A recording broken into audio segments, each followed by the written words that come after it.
Continuing with the Phantom Menace May theme, today we're going to be building Darth Maul's probe droid. I'll of course be using Droid Division's DRK1 file for my build. This is actually a pretty simple droid project. It's comprised of less than 20 pieces if your printer is capable of handling the slightly larger pieces as one print. I used my Kitty X+3 for this project because I wanted to make it in ABS. I originally was going to have more of my Kitty printer army working on this project, but I realized there weren't actually that many pieces. Clearly I've gotten way too used to building crazy droid projects with a million parts. I managed to get all of the parts printed in a 2.5 to 3 day time span, and I believe I managed to keep the filament usage under 3 kilograms. There really wasn't a whole lot of support needed to print these pieces successfully, so I pretty much just went straight into sanding, which of course we had to start off with using the foot sander. There will not be a single FDM printed build video that doesn't involve using this wonderful little sander, unless something better gets invented, but I highly doubt that because this thing is just perfect for prints. You do still unfortunately have to do a bit of hand sanding. I decided to start with the main body pieces first so that I could get a couple of layers of filler primer on them, since these are the main pieces that need assembling later on. The other main pieces that are going to need the most work are these upper panel pieces because again they're in halves, so that seam I'm gonna have to deal with later. This time around I decided to start with the assembly route. Because these pieces are ABS, I used a combination of MEK and acetone to chemically weld the pieces together. Obviously both of these are pretty intense chemicals, so make sure that you're using appropriate safety precautions and protection for yourself. Once the primer on the main body parts had dried, I also went ahead and glued, or I guess melted, the two halves together on those parts as well. I also used some of my ABS slurry to help hide the seam where the two pieces meet. This concerningly looks like I'm spreading some weird nacho cheese all over these parts, but it's just orange ABS that's left over from Chopper. Once those had dried, I got them sanded down and then sprayed them with another couple of rounds of filler primer. The other main body parts for this droid are the lower panel pieces. The middle lower panel piece is in 2 halves again, so I focused on that first again because I knew it was going to be a bit more work since it did have a seam that I was going to need to work on hiding. I did the exact same process that I used for the upper panels and main body. At the same time I added some of my ABS slurry to the side lower panels as there was a bit more support material and rough edges on these parts, so I was hoping the slurry mixture would help smooth those out. And of course had to get a round of filler primer on those parts as well as some of the smaller detail pieces. They didn't require much post-processing at all. But back to working on some of the larger pieces. This upper panel was definitely the most tedious to work on, especially with all those recessed panels in the middle, which of course just had to be where the seam was. So I started with applying a layer of acetone thinned out Bondo spot putty, sanded that down with 180 grit sandpaper, then went in with a couple of layers of filler primer, and at this point the main body of the piece was really nice and smooth, but the seam was still really bad, so I went in with some of my UV resin mixture to do some more detailed spot filling where it really needed it. And that was really the last piece that needed a lot of work. All of the other parts were looking really great, so I did a final sand of 400 grit sandpaper to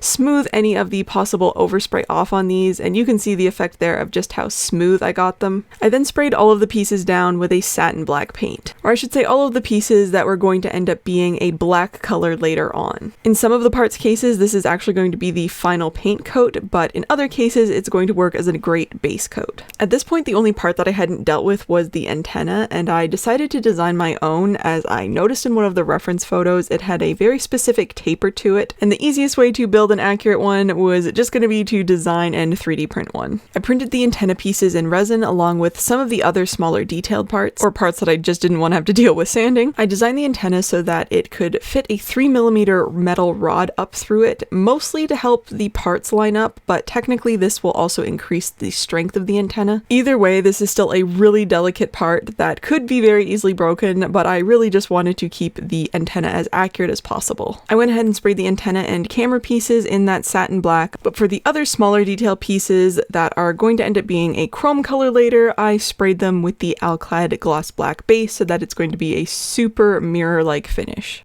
I used Duralumin for the chrome this time around. It seems like every project that I've been making lately has some sort of a chrome-like finish on it. So I'm sure you've gotten very used to seeing me either use Duralumin or the Alclad 2 chrome, but this stuff just gives such an amazing final finish. In a lot of the reference photos that I was using for the probe droid, the outer panels look to have a bit more of a gunmetal color compared to the inner body. So I decided to use some of this black chrome from Alclad and sprayed that over the outer panel pieces. Because the Alclad paints are transparent, this is almost tinting that satin black a more gunmetal color. It's a bit of a subtle effect, but I do really think it added a nice touch to this droid. You can probably see the difference between the two finishes the best here on this piece, since it's a two-toned part. Other than that, if you just saw the pieces on their own, you might not really even notice that I did anything, and there is a bit of inconsistencies with the droid anyway. Sometimes it looks completely pitch black, and other times it has that more distinct metallic outer shell. These camera pieces had some chrome details on them, so I hand painted them with this Molotow liquid chrome. I love this stuff. It comes in really handy when you don't want to have to deal with masking off super small areas but still want that mirror chrome effect.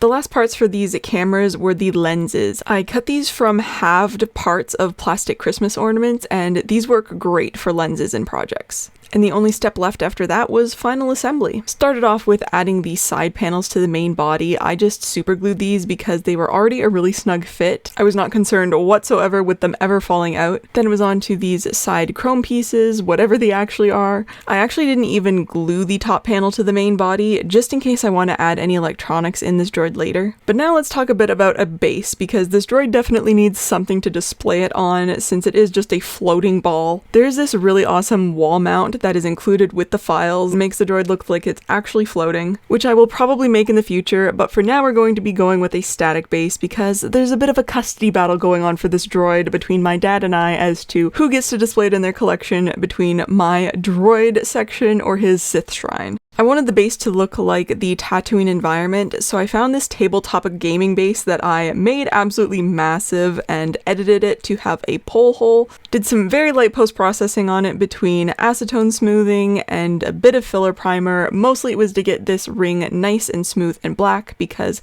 the rest of it we are actually going to be covering in sand. I did decide to also go and airbrush the top section so that it had a nice sand-colored base, just in case any of that showed through the sand. I also decided to paint the rocks before adding the sand, so started out with some black wash just to bring out some of that nice rocky texture on these pieces, and then went in with some more dry brushing techniques to make the rocks a bit more of a gray, cool tone. Went back in again with some different color washes, and really just built up the layers to try and make these rocks look as natural as possible. But now onto the actual sand. I bought some aquarium sand because I didn't want a giant bag of sand laying around, and I decided to use wood glue because I thought that might be the easiest to spread around on the base, and it also tends to dry a translucent or sand-like color. From there, I literally just poured the sand on the glue, let it dry, and then brushed off any excess. I did end up going over a bit with my airbrush to tone down the gray of the rocks and just generally make the difference between the color of the sand and the rocks a little more harmonized. And this is also around the time where I realized I just default put the pole hole in the center of the base when I actually should have put it off to one side, because that's where the pole is on the droid. So I fixed it the old-fashioned way by burning in a new pole hole and then filling in the hole with a bit of hot glue and adding sand to cover it up. But once that had all been fixed, it was on to adding the finishing touches to this droid. And that mostly consisted of adding all of these wires from the cameras to the body and guesstimating exactly what these should be, because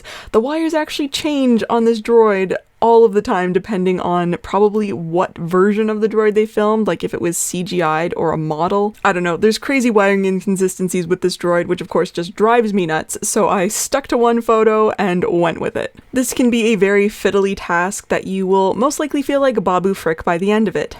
And here is my finished DRK-1 Sith probe droid build. From the base to the tip of the antenna, it ended up being about 44 inches tall, and that was with using a 2-foot long acrylic rod as the pole. Thank you so much for joining me to see the building process of this droid, and I will see you in my next video.